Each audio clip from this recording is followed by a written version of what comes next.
The dust never settled in Kilo 9. It clung to everything: machinery, buildings, skin, a constant reminder of the harshness of this forsaken outpost. Kale wiped his goggles for the third time that hour as he trudged through the narrow corridors of the resource processing station. The familiar weight of isolation pressed down on his shoulders, heavier than the equipment slung across his back. 6 years on this desolate moon, and Kale had learned to find comfort in routine.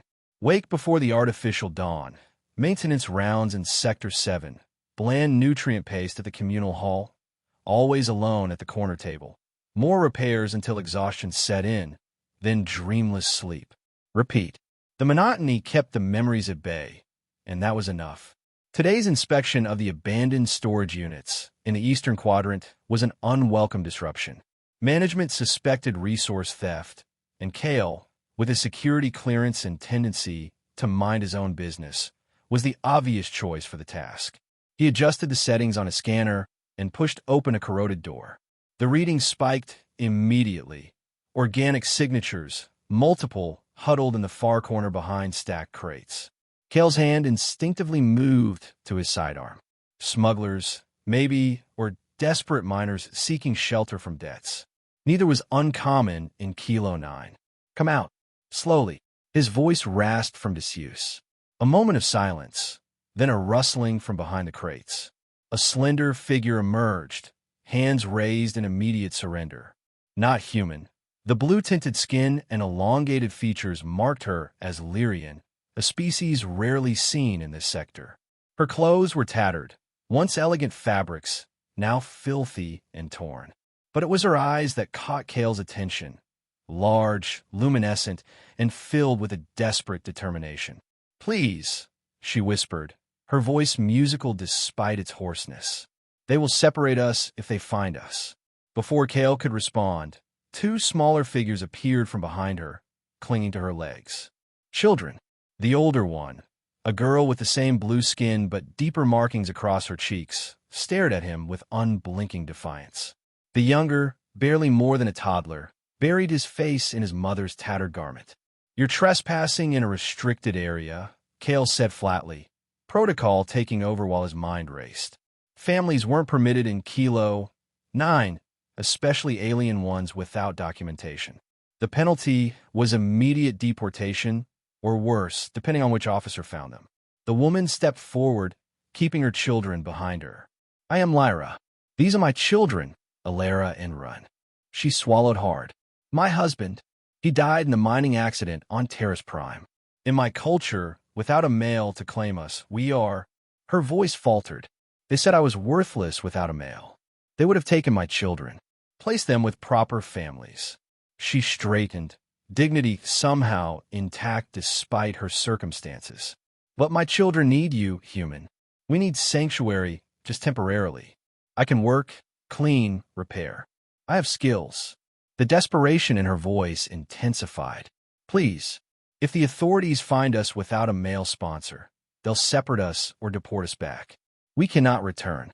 Kale's grip tightened on his scanner. 6 years of keeping his head down, avoiding complications, surviving by being invisible. This woman and her children were the definition of complication. Images flashed in his mind. Another time, another desperate plea he'd ignored. The consequences of that choice still haunted his dreams. "You can't stay here," he said finally. "Security sweeps this section regularly." Hope drained from Lyra's face, her shoulders slumping in defeat. "But," Kale surprised himself with a word, "I know somewhere else. Temporary. Very temporary." He led them through service tunnels, avoiding the surveillance zones, to his quarters in the older section of the station.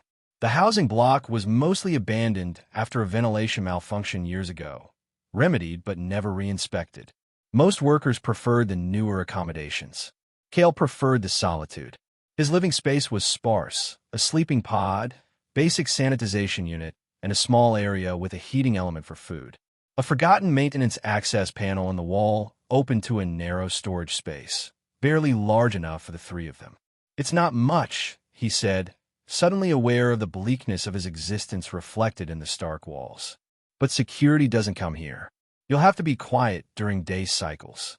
Lyra's gaze took in the cramped hiding place, then returned to Kale with unexpected warmth. Thank you. This is more than I dared hope for. The children remained silent. The younger one, Run, still hiding his face, while Alara maintained her protective stance. Kale pulled out his ration packs and water canister. I'll bring more tomorrow, he said awkwardly, leaving them to settle in the hidden compartment. As he sealed his quarters door behind him, he was already calculating the risks, the necessities, the inevitable consequences. Whatever madness had possessed him to help them, he was now responsible for 3 lives besides his own. The first week passed in tense silence. Kale would leave for his shift, securing the door with an additional lock he'd salvaged from a decommissioned area. Upon returning, he'd find them exactly where he'd left them, Lyra sitting protectively near her children, their meager possessions organized with careful precision. Their presence altered his quarters in subtle ways. The compartment where they hid during security sweeps now contained a worn blanket he'd found in storage. A broken heating unit he'd repaired now provided warmth for their corner. The silence between them remained, but changed in nature, less hostile, more cautious. On the 8th day, Kale returned with an unexpected find, a discarded data tablet with its security protocols bypassed. It contained basic educational programs and simple games. He placed it wordlessly next to the children's sleeping area. That night, as he pretended to sleep in his pod, he heard Alara's whisper, "Mother, look, it has star charts." "Keep the brightness low," Lyra murmured in response. "And thank the human tomorrow." The next morning, Alara approached him as he prepared for his shift. She stood straight, her chin raised in a gesture that reminded him of her mother's dignity.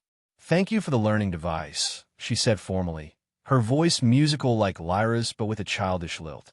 "I will ensure Run does not damage it." Kale nodded, unsure how to respond to the small creature addressing him with such gravity. There are maintenance manuals on it, too. Might be useful someday. Something flickered in the girl's large eyes. Curiosity, perhaps. "Are you a mechanic?" "Engineer." "Was an engineer." The correction came automatically. "Now I just fix things."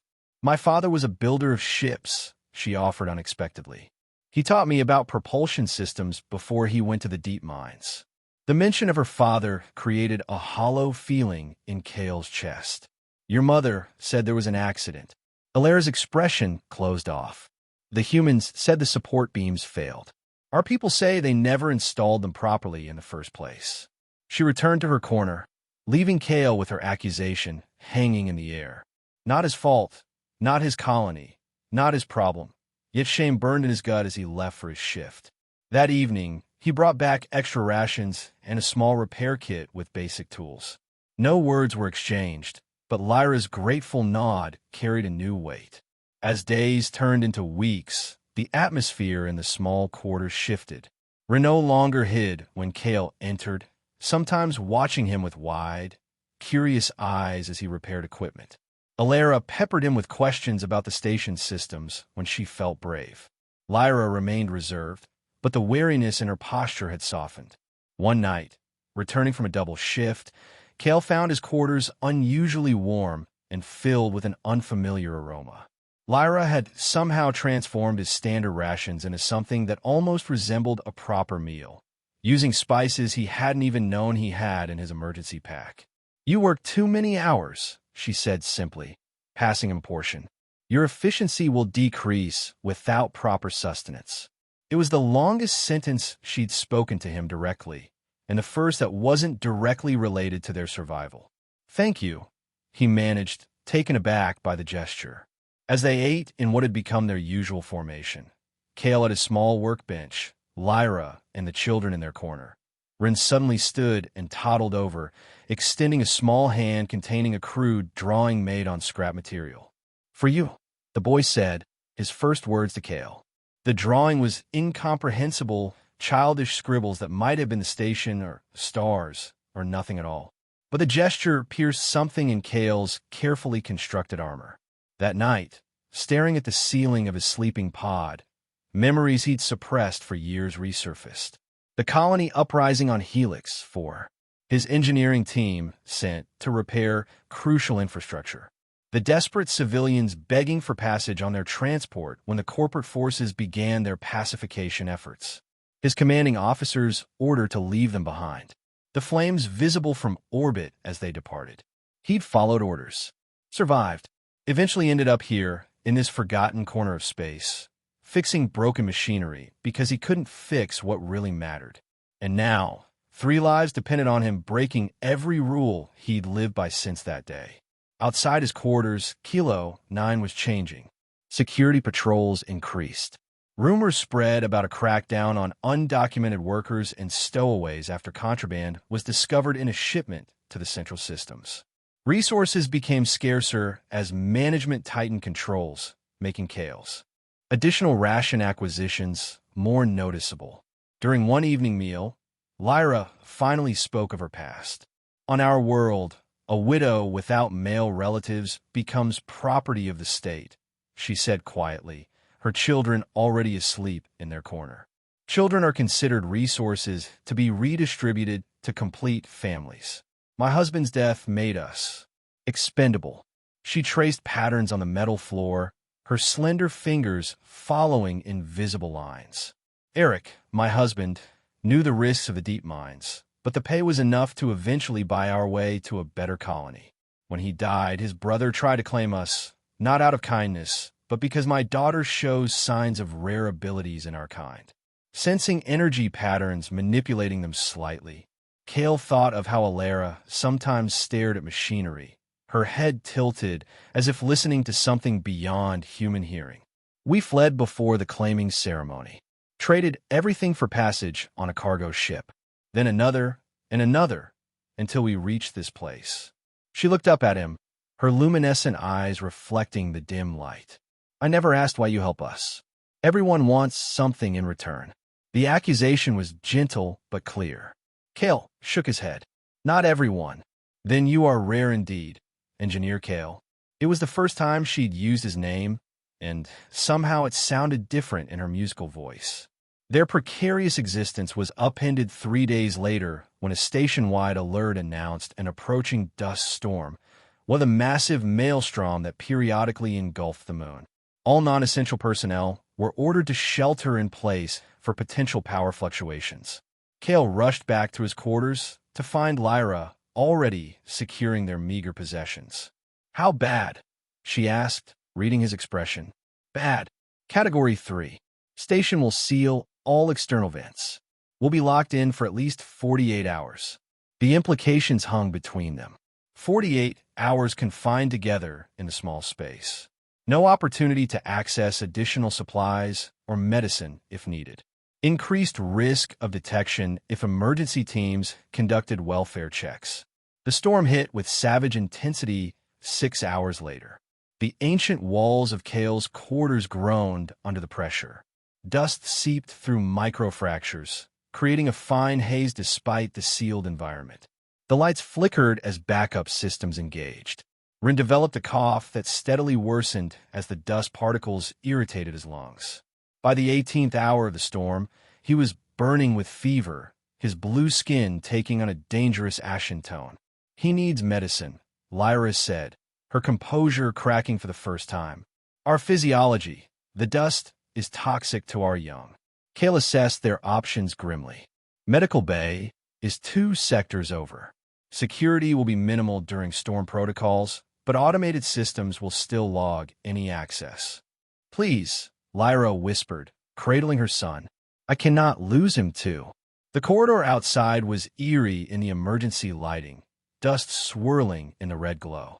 Kale moved with purpose, his maintenance credentials allowing him past the first security checkpoint. The medical bay, however, required higher clearance. Standing before the sealed door, Kale made a decision that would make any return to his former life impossible. He overrode the security system, a serious offense that would be traced back to him eventually. The door slid open with a soft hiss. Inside, he quickly located the xenobiology cabinet and, thanking his past self for actually reading the station's medical protocols, found the broad-spectrum antivirals compatible with Lyrian physiology. He grabbed oxygen supplements and filters as well, along with general supplies he could justify taking if discovered. The return journey was tense, each step through the dust-filled corridors feeling exposed despite the skeleton crew manning the station. When he finally sealed his quarters behind him, Lyra was waiting, her face a mask of barely controlled fear. "I have it," he said, displaying the medical supplies. "Show me how to administer it." Together, they worked to treat Ren. Lyra's hands were steady as she prepared the correct dosage, her knowledge of her son's needs precise despite her distress. Kale held the boy still for the injection, surprised when tiny fingers gripped his hand with unexpected strength. Hours passed as they monitored Ren's condition, the storm raging unabated outside. Alara remained unusually quiet, occasionally placing her hand on her brother's forehead in a gesture that seemed more than simple comfort. "She's helping him," Lyra explained, noticing Kale's observation.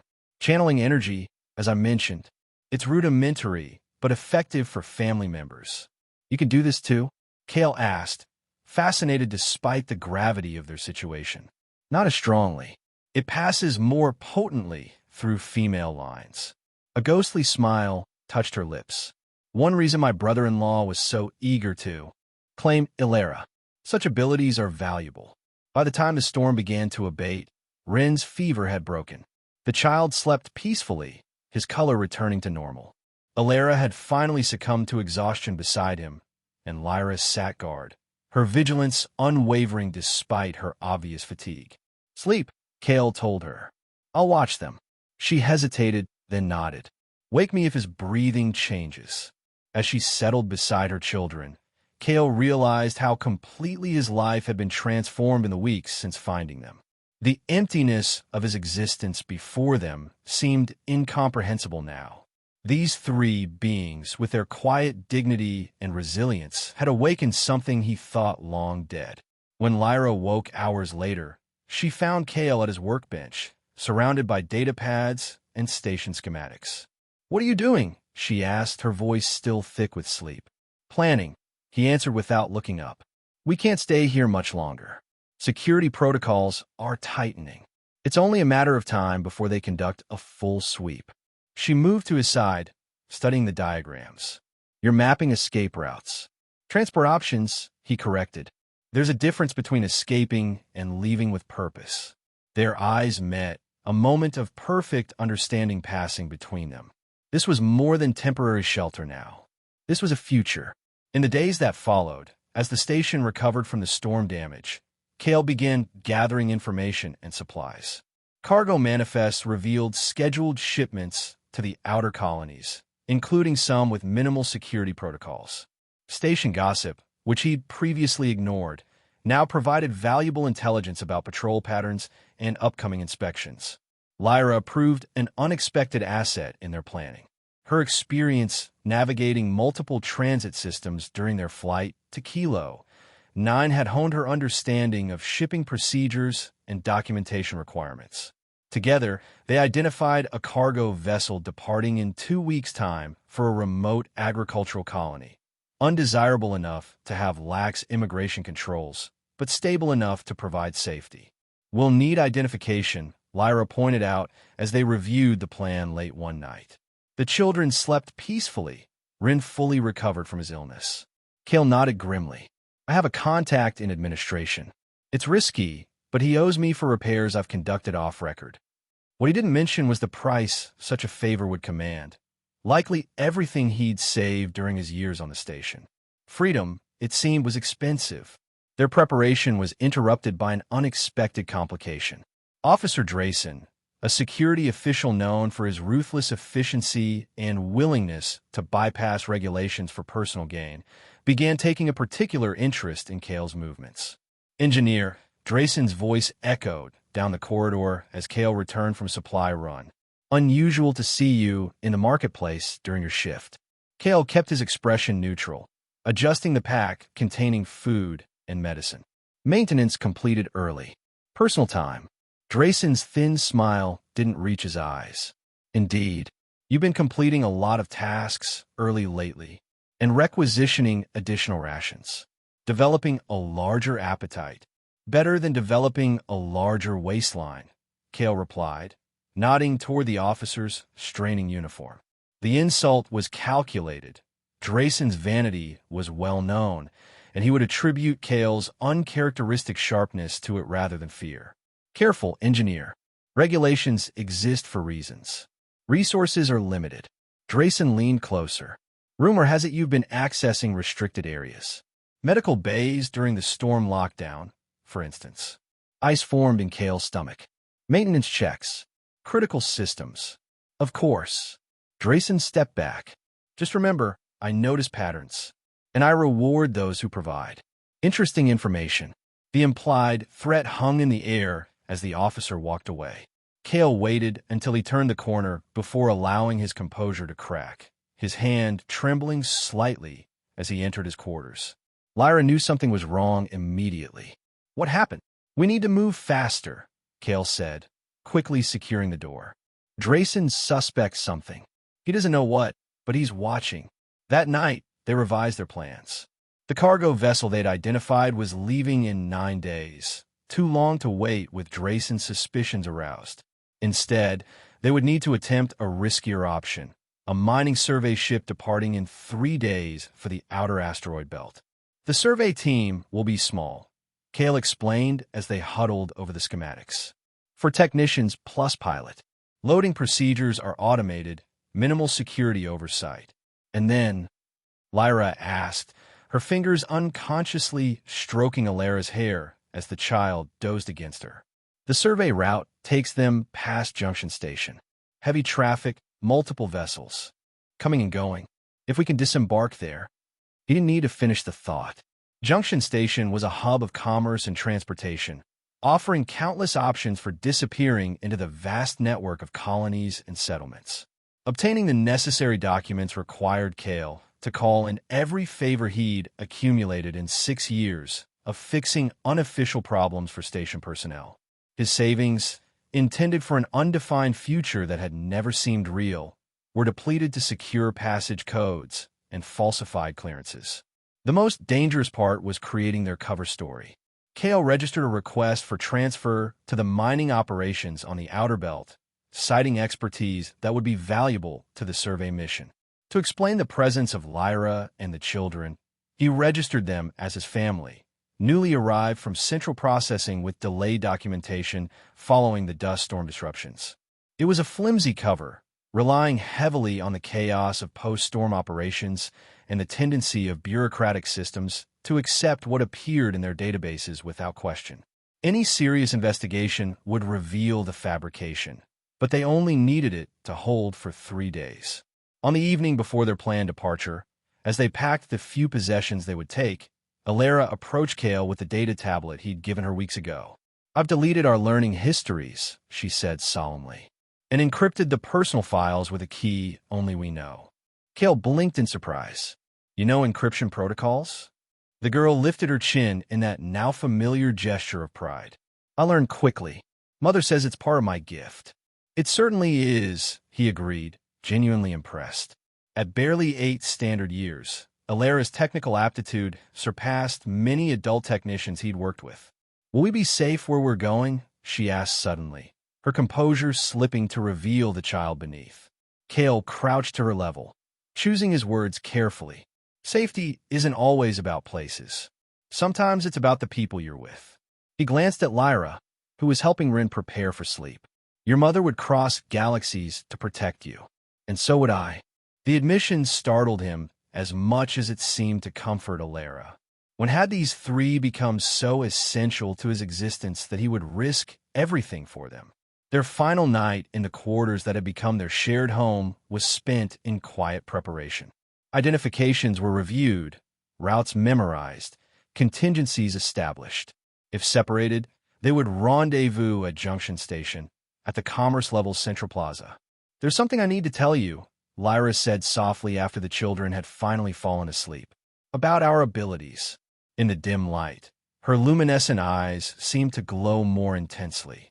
What Alara can do, what I can do to a lesser extent, it's valuable beyond what I've explained.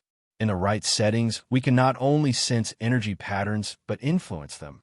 Stabilize failing systems, enhance performance, detect flaws before they manifest. You're living diagnostic tools, Kale realized, pieces falling into place. That's why your brother-in-law wanted custody. She nodded. On our world, we're treated as resources, not people, bonded to technical guilds or military units. If the authorities here understood what Alara could become capable of, they'd never let you leave, Kale finished. Or they'd separate you, claim her abilities for the station's benefit. I would die before letting that happen. The fierce determination in her voice left no doubt. It won't come to that, Kale promised, reaching across the space between them to take her hand. Her fingers intertwined with his, cool and slender, but surprisingly strong. Why are you doing this? She asked, the question that had hovered between them for weeks. You're sacrificing everything. Kale thought of Helix, of the faces he'd tried to forget, of the years spent hiding in the routine of Kilo 9. Because I've spent too long fixing machines while ignoring what really matters. The dawn cycle found them prepared. Kale left first, reporting for his shift, as usual, then logging the transfer request activation with administration. The timing was critical. A shift change at the loading dock would create a brief window where oversight would be minimal. Lyra and the children remained hidden until Kale's signal came through. A simple maintenance alert on the data tablet indicating the path was clear. Then they moved quickly through service corridors Kale had mapped, wearing standard-issue work clothes that would help them blend with the station's daily operations. They were halfway to the loading dock when the alarm sounded. Security alert, Sector 12.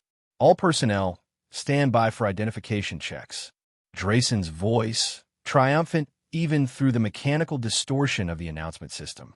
Kale pulled them into a maintenance alcove mind. Racing. He knows. He must have been monitoring the transfer requests. Lyra's face was calm despite the danger, her focus entirely on protecting her children. Alternative route.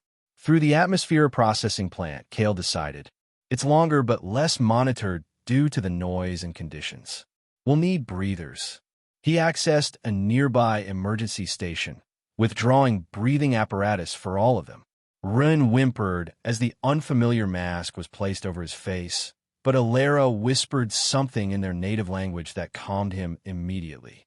The processing plant was a cavernous space filled with massive filtration systems that purified the dusty external atmosphere for station use.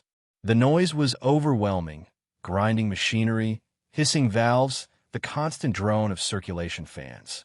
Perfect cover for their movement, but disorienting and dangerous. They were nearly through when security forces appeared at the far entrance, Drayson himself visible among them. Kale pulled his group behind a massive filtration tank, assessing their options with rapidly diminishing hope. There's a maintenance shaft, he shouted over the noise, pointing to a narrow opening barely visible behind piping. It bypasses the next 3 sections, emerges near the loading areas. Too small for you, Lyra observed, her voice muffled by the breather. I'll create a diversion, Kale decided. Draw them away. You take the children through the shaft, follow the plan to the survey vessel. Fear flashed in Lyra's eyes. They'll arrest you. Better than capturing all of us. He pressed his identification card into her hand. This will get you through the final checkpoint. My permissions are still active. Before she could protest, he removed his breather and kissed her, brief but fierce, an expression of everything unspoken between them. Junction Station, Central Plaza. I'll find you. Then he was moving away, creating deliberate noise to draw attention, while Lyra hurried the children toward the maintenance shaft. As security forces spotted him, he led them on a chase through the processing plant's maze of machinery, away from his family's escape route. The pursuit ended predictably, cornered against a sealed pressure door, surrounded by Drayson and his security team. Engineer Kale, Drayson's satisfaction was evident even through his breather mask. Harboring illegal aliens, falsifying official documents, unauthorized access to restricted areas. The penalties are severe. Process me, then, Kale replied with a calmness he didn't feel. Every moment of resistance was another moment for Lyra and the children to reach the survey vessel. Drayson's smile widened. Oh, we will. Right after we collect your Lyrian friends. Did you really think we wouldn't monitor all exit routes? My team is intercepting them as we speak. Cold terror gripped Kale's heart. They're registered dependents. Check the system. Convenient registrations, appearing right after a system disruption. Drayson stepped closer. Here's what's going to happen. You'll face charges, certainly, but I'm more interested in the female and her offspring. Lyrians have valuable qualities, especially the children. There are research facilities that pay generously for specimens with their particular abilities. The implication was clear. Drayson knew about Alara's gifts and intended to sell them to the highest bidder. The corruption Kale had suspected went deeper than he'd imagined. Hope flared suddenly as Kale noticed something on the officer's communication device. The indicator light flashing an error code. Throughout the station, similar malfunctions would be occurring. System disruptions, communication errors, security protocols temporarily disabled. Alara, using her abilities at a distance, creating a window of opportunity. You've made one mistake, Kale said, straightening. You assumed I was the dangerous one. The lights in the processing plant flickered, then failed completely, emergency systems engaging seconds later with a fraction of normal illumination. In the momentary darkness and confusion, Kale made his move, disarming the nearest security officer and using the moment of surprise to break through their line. The pursuit through the darkened plant was chaotic, security systems throughout the sector malfunctioning unpredictably. Doors sealed and unsealed at random. Ventilation fans changed speeds, warning systems activated without cause. Alara's influence, Kale realized, guided somehow by Lyra's lesser abilities, creating a protective chaos. He reached the loading dock just as the survey vessel was completing its final preparations. Through the viewport, he saw the small group being escorted aboard, not as prisoners, but as registered passengers. Lyra had succeeded in using his credentials. Making a split-second decision, Kale abandoned his original plan to join them. Security was converging on the dock, and his presence would only endanger them further. Instead, he accessed a maintenance airlock and sealed himself inside. Working quickly, he prepared a pressure suit for external station access, a dangerous but unexpected escape route. As warning klaxons announced a security breach, he cycled the airlock and emerged onto the station's exterior hull, the vast emptiness of space surrounding him. Magnetic boots secured him to the hull as he made his way toward the smaller emergency vessels docked at the station's perimeter. One of the many contingency plans he'd prepared, though he'd hoped not to use it. Through his helmet's communication system, he picked up the station's traffic control, directing the survey vessel's departure. They had cleared the dock safely. The first phase of escape had succeeded. The emergency vessel was designed for station personnel to conduct external repairs or evacuate in extreme emergencies. Small, maneuverable, with enough life support for a single occupant to reach the nearest outpost. Kale overrode the launch protocols and detached from the station, plotting a course that would intercept the survey vessel's trajectory once they were beyond Kilo 9's immediate jurisdiction. Space enveloped him in its cold embrace as the tiny craft accelerated away from the station. On the rear view screen, he could see security vessels preparing for pursuit, but they would be delayed by the continuing system malfunctions plaguing the station. For 6 hours, he tracked the survey vessel, remaining at the edge of detection range. When they reached the designated coordinates near an asteroid cluster used for navigation, he established a secured communication channel. Survey Vessel Helios. This is maintenance craft KC-17. After a tense moment, a familiar voice responded. KC-17, this is Helios. We've been expecting your transmission. Lyra's tone was professional, giving nothing away to any who might be monitoring. Requesting emergency docking for critical system evaluation, Kale transmitted, using the coded phrase they'd established. Approved, KC-17. Proceed to ventral docking port. The survey vessel's legitimate crew had no reason to question the arrival of a maintenance craft, particularly with the proper authorization codes Kale transmitted. As far as they were concerned, this was a routine inspection following their departure from a station experiencing technical difficulties. The docking procedure completed smoothly, and as the airlock cycled, Kale removed his helmet, heart pounding with anticipation and fear. What if something had gone wrong? What if Drayson had placed agents aboard? The inner door slid open to reveal Lyra waiting alone, her composure intact despite the circumstances.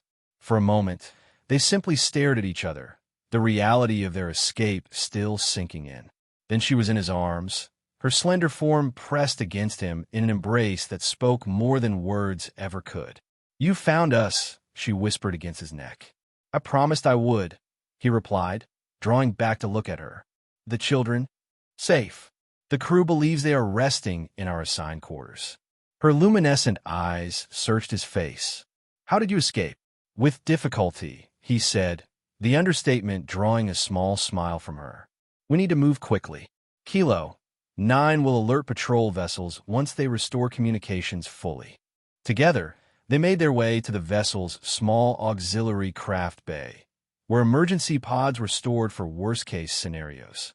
Unlike the maintenance vessel Kale had arrived in, these pods were designed for extended use, with life support systems capable of sustaining a family for weeks if necessary.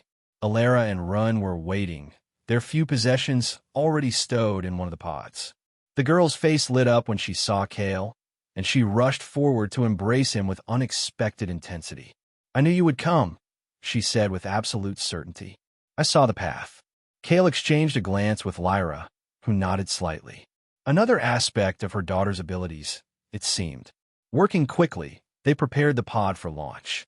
The survey vessel would continue on its assigned mission, its crew unaware that an emergency pod had been jettisoned toward Junction Station until long after they arrived. As they secured themselves for departure, Lyra initiated the launch sequence with practiced ease. "You've done this before," Kale observed. "Many times, in many vessels," she confirmed, "though never with such precious cargo." Her gaze encompassed all of them, her children, and now Kale. The pod disengaged from the survey vessel with a gentle shudder, its propulsion system engaging to carry them on a trajectory that would appear to be routine debris if scanned from a distance. The journey to Junction Station would take 4 days in the small craft. 4 days of close quarters, limited resources, and uncertainty. Yet as Kale looked at the 3 beings who had transformed his existence so completely, he felt something he'd almost forgotten: hope. The vastness of space stretched before them, stars scattered like possibilities across the darkness. Rin fell asleep almost immediately, secure in the knowledge that both his mother and their new protector were present. Alara studied the navigation controls with her usual intensity, absorbing knowledge with remarkable speed. Lyra's hand found Kale's in the dim light of the pod's interior. "When we reach Junction Station," she said softly, "we'll have choices to make. About where to go, how to live. Together," Kale replied simply. "That's the only requirement." They traveled in silence for a time, the gentle hum of the pod's systems creating a cocoon of safety around them. Through the viewport, the stars streaked by, countless worlds, possibilities, futures. "Why did you do it?" Lyra asked finally, her voice barely audible. "Risk everything for strangers?" Kale watched Alara teaching her brother a quiet game with her fingers, creating patterns of shadow against the pod's interior lighting. "I told you before, I spent too long fixing machines." "There's more," she pressed gently. "Ikansen Saitalia." He sighed, memories he'd suppressed for years rising to the surface. Helix 4, a mining colony that rebelled against corporate control. I was part of an engineering team sent to repair critical infrastructure after the initial conflict. Lyra listened silently as he continued. The corporation decided the colony wasn't worth saving. Too much damage, too much resistance. They ordered evacuation of essential personnel only. The civilians, his voice faltered. They begged us to take them. Women, children, elderly. Our transport had room. But orders were orders, Lyra finished softly. Kale nodded, his jaw tight. I followed protocol, secured the doors, reported ready for departure. Watched from orbit as they used the colony for weapons testing, claimed it was an industrial accident afterward. His hands clenched into fists. For 1,000 civilians. I never even knew their names. Lyra's cool fingers covered his. And now I know yours, he said simply. I couldn't save them, but I could save you. The remainder of their journey passed in the intimate closeness of the small craft. They established routines, sleep cycles, meal times, periods for the children to learn and play. Rin gradually overcame his shyness, delighting in showing Kale small tricks with energy manipulation that Lyra was teaching him. Though not as gifted as his sister, he had potential that would develop with age. Alara appointed herself Kale's assistant, watching intently as he performed maintenance on the pod systems, absorbing technical knowledge with remarkable speed. Her questions were precise, thoughtful, revealing an intelligence that went beyond her years. Your daughter will outpace both of us soon, Kale commented to Lyra as they watched Alara explain a navigation concept to her brother. Lyra's expression softened. She has your methodical approach already. The implication that they were becoming a true family hung in the air between them, neither acknowledging it directly, but both accepting its truth. On the 4th day of their journey, Junction Station appeared on their scanners, a sprawling complex of habitation rings, docking arrays, and commercial sectors. Unlike the utilitarian design of Kilo 9, Junction Station was a testament to the possibilities of space architecture, a city suspended among the stars. It's beautiful, Alara whispered, pressed against the viewport as the station grew larger.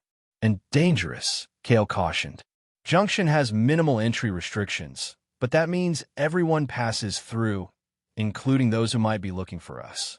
They approached a secondary docking area, less monitored than the main ports.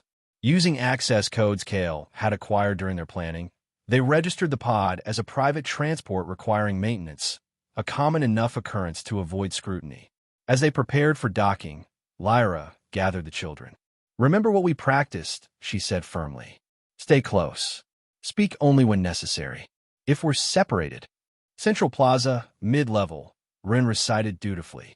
Find a safe place to wait. And no abilities, Alara added with the seriousness of one who understood the consequences. Not even if it would help. Kale secured their meager possessions and the remaining emergency supplies they could carry without attracting attention. Most importantly, he checked the identification documents and credit chips that would allow them to establish a new life. The docking process completed without incident, and they stepped into Junction Station's controlled chaos.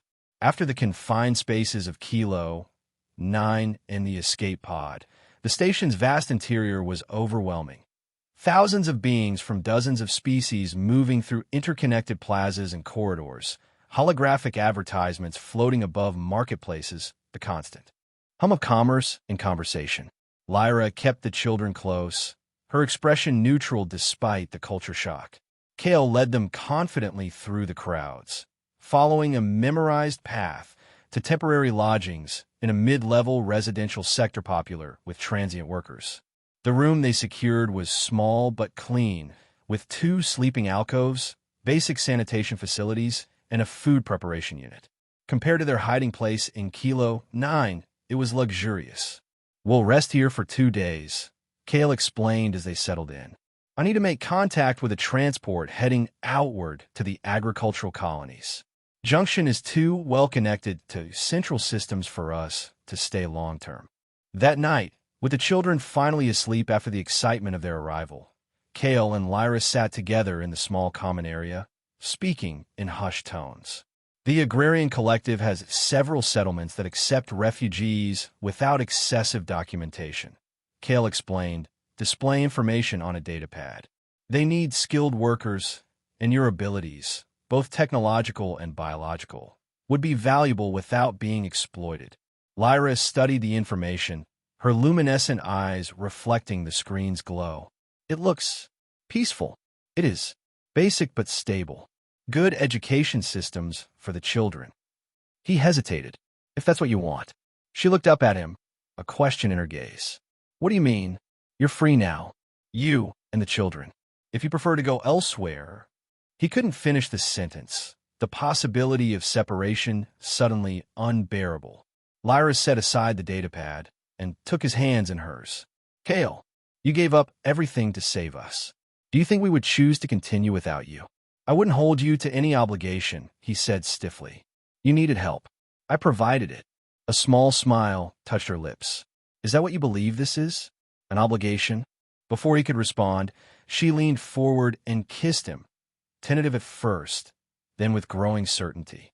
When they parted, the connection between them had transformed into something neither could deny. We choose you, she said simply, as you chose us. The next day, while Lyra remained with the children, Kale ventured into Junction Station's commercial district to secure their passage to the Agrarian Collective. The transaction was straightforward. Agricultural colonies always needed new workers, and transport captains were willing to overlook minor documentation irregularities for the right price. Returning to their temporary lodgings, Kale felt the weight of constant vigilance lifting slightly. In 24 hours, they would board a transport vessel bound for the outer colonies. Within a week, they would reach their new home. As he approached their residential block, instinct made him pause. Something was wrong. The corridor was too quiet, the usual ambient sounds of neighboring units muted. He drew back into an alcove, watching as two figures in nondescript clothing, but with the unmistakable bearing of security personnel, positioned themselves near the entrance to their room. Drayson. It couldn't be coincidence. Somehow, the corrupt officer had tracked them to Junction Station. Kale retreated, mind racing through contingencies. Lyra and the children were trapped, unaware of the danger. He needed to warn them, but any direct communication would be monitored. Accessing a public terminal, he sent an innocuous message to their room, a promotional notice about station services that contained a coded warning they had established during their planning. Then he made his way to the central plaza where they had agreed to rendezvous in emergencies. For 3 agonizing hours, he waited, watching every entrance to the vast open space where thousands of station residents and visitors gathered around a spectacular holographic display of the surrounding star systems. Had they received his message? Were they already captured? Then he saw them, Lyra guiding the children through the crowd, her posture casual but alert. They were dressed differently, their appearances subtly altered. Alara's distinctive facial markings were concealed beneath cosmetics. Ren's hair dyed a different shade. Lyra herself had changed her clothing style completely. Kale approached them indirectly, as they had practiced, making contact in a way that would appear to be a casual encounter between station residents. Security at our lodgings, he murmured as they walked together toward a commercial area.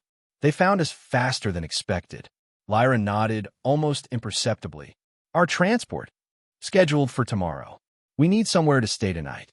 I have an idea, Alara said quietly, surprising both adults. The maintenance levels. I can sense them. They're almost empty of people, but have environmental controls. Kale and Lyra exchanged a glance. Using Alara's abilities was risky, but their options were limited. The maintenance levels were indeed sparsely populated. Automated systems handled most routine functions, with technicians visiting only for scheduled inspections. Following Alara's intuitive guidance, they found an equipment storage area that provided both shelter and concealment. As they settled into their improvised hiding place, Ren finally asked the question that had likely been worrying him. Are the bad men going to find us again? Kale crouched to the boy's level. Not if I can help it. And even if they try, they'll have to get through me first. Ren considered this solemnly, then reached out to touch Kale's face with small fingers. You're strong, he declared with childish certainty. Stronger than them. That night, huddled together in the maintenance level's dim emergency lighting, they slept in shifts, Kale and Lyra taking turns to watch over their temporary sanctuary. During his vigil, Kale found himself studying the sleeping forms of Lyra and her children, marveling at how completely his solitary existence had been transformed. They departed Junction Station the next day without incident, blending with a group of agricultural workers boarding the transport vessel. The ship was utilitarian, designed for function rather than comfort, but after their recent experiences, the simple passenger quarters seemed luxurious. As the transport disengaged from the station and accelerated toward the outer colonies, Lyra stood with Kale at a viewport, watching Junction Station recede into the distance. "Do you think they'll continue searching?" she asked quietly. "Drayson might," Kale admitted. "He's not the type to accept defeat easily. But the agrarian collective is outside corporate jurisdiction. We'll be safer there." The journey to their new home took 6 days, the transport making several stops at mining outposts and smaller stations along the way. Each day, the vessel traveled further from central authority, from the rigid structures and regulations that had defined their previous existence. On the final day, Kale was summoned to the transport's bridge. The captain, a weathered woman with a practical demeanor common to frontier vessel commanders, studied him with shrewd eyes. "We received a security bulletin," she said without preamble, displaying a notice on her console. "Fugitives from Kilo 9. Family unit including 2 Lyrian children. Ring any bells?" Kale maintained a neutral expression despite his racing heart. "Should it?" The captain deactivated the display. "Normally, I follow protocols. Detain suspicious passengers. Report to the nearest authority." She leaned back in her chair. "But I've worked these routes long enough to know that Kilo 9 security isn't known for its ethical standards. And I have a particular dislike for anyone hunting children." She fixed Kale with a penetrating gaze. "I'm dropping you at Haven Settlement instead of Central Colony. Smaller, more isolated, fewer questions. The collective needs good engineers everywhere." Her expression softened slightly. "Keep those kids safe." Relief flooded through him. "Thank you." "Don't thank me," she replied gruffly. "Just make sure whatever skills you and your family bring are put to good use. The frontier doesn't carry passengers." Haven Settlement appeared on the view screen as the transport entered orbit around the agricultural world. A modest collection of structures surrounded by cultivated fields and forests, rivers gleaming in the planet's golden sunlight. As they prepared for landing, Alara pressed against the viewport, her eyes wide with wonder. "Trees," she whispered. "Real ones. And water. So much water." Rin bounced with excitement. "Can we touch them?" "The trees." "Yes," Lyra promised, her own amazement barely concealed. "We can touch them, climb them even."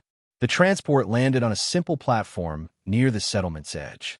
As the ramp lowered, the first sensation was the air, fresh, warm, scented with growing things. After years of processed station atmospheres, it was intoxicating. A small delegation waited to greet the new arrivals, the settlement coordinator, several department heads, and a few curious residents. Their welcome was practical but genuine, focusing on integration rather than interrogation. The dwelling assigned to them was modest but private, a single-story structure with living spaces, sleeping rooms, and a small yard area where native plants grew in organized patterns. Solar collection panels provided power, and a community water system ensured clean water for drinking and sanitation. That evening, as Kilo 9's harsh artificial lighting was replaced by the gentle sunset of their new home, they stood together in the doorway of their dwelling, watching the children explore the yard with cautious delight. "It doesn't seem real," Lyra murmured, leaning against Kale's side.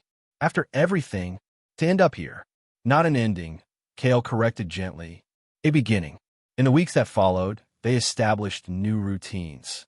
Kale's engineering skills were immediately valuable to the settlement, his experience with station systems transferable to the colony's more modest but similar technology. Lyra's abilities found purpose in the Agricultural Research Division, where her innate understanding of energy patterns helped optimize growing conditions for various crops. The children thrived in their new environment. Alara joined the settlement's education program, quickly advancing beyond her age group in technical subjects while developing the social connections she'd been denied. Run explored the natural world with boundless enthusiasm, his gentle temperament making him a favorite among the settlement's older residents. They were not without challenges, adjusting to an open environment after years in confined spaces, learning the settlement's social structures and expectations. The occasional nightmare that would wake one or all of them, memories of pursuit and fear surfacing in the dark. But each day brought new growth, new healing. The family they had formed in crisis strengthened in peace. 3 months after their arrival, on an evening when the planet's twin moons cast silver light across the settlement, Kale and Lyra sat on the simple bench outside their dwelling. The children were asleep, exhausted from a day of exploration and learning. The coordinator offered me a permanent position today, Kale said, breaking their comfortable silence. Leading the infrastructure team, semi-station experience gives me perspectives they need. Lyra smiled. You should accept. You've already improved half the systems here. What about you? He asked. The research director mentioned expanding your role. I said yes, she admitted. The work is fascinating, and they're respectful of my abilities. No exploitation, just appreciation. She hesitated. But there's something else I've been considering. Her luminescent eyes met his in the moonlight. Our family has no formal recognition here. The children need stability, certainty. Kale turned to face her fully. What are you suggesting? A bonding ceremony, recognized by the settlement, making official what we've become. Her voice was steady, but he could sense the vulnerability beneath. If that's what you want. In answer, he took her hands in his. I've never wanted anything more. The ceremony took place 2 weeks later, simple but meaningful, with the entire settlement in attendance. Alara stood proudly beside her mother, her formerly concealed facial markings now displayed openly in the tradition of her people. Rin carried the symbolic tokens of union, his small face solemn with the importance of his role. As the settlement leader spoke the words that would unite them officially, Kale looked at the 3 beings who had transformed his existence from empty survival to profound purpose. From Lyra, who had approached him in desperate hope with the words that changed everything. They said I was worthless without a male, but my children need you, human, to the family that now stood with him under the open sky of their new world. They had crossed space together, escaped pursuers, faced dangers that would have broken many. But the greatest journey had been from isolation to connection, from past regrets to future possibilities. As the ceremony concluded and their friends and neighbors celebrated around them, Kale and Lyra stood with their children at the edge of their settlement, looking out over fields that stretched toward distant mountains. What now? Alara asked, ever practical despite the festivity. Kale smiled, his arm around Lyra, his hand resting on Ren's shoulder. Now we live, together. The setting sun painted the landscape in hues of gold and amber, a beauty none of them had dared hope for in the dust-filled corridors of Kilo 9. Behind them, the settlement continued its evening routines, lights coming on in dwellings, voices calling children home, the steady rhythm of a community at peace. They had crossed the void between stars, but the greater journey had been finding each other. And in that discovery, they had all found home.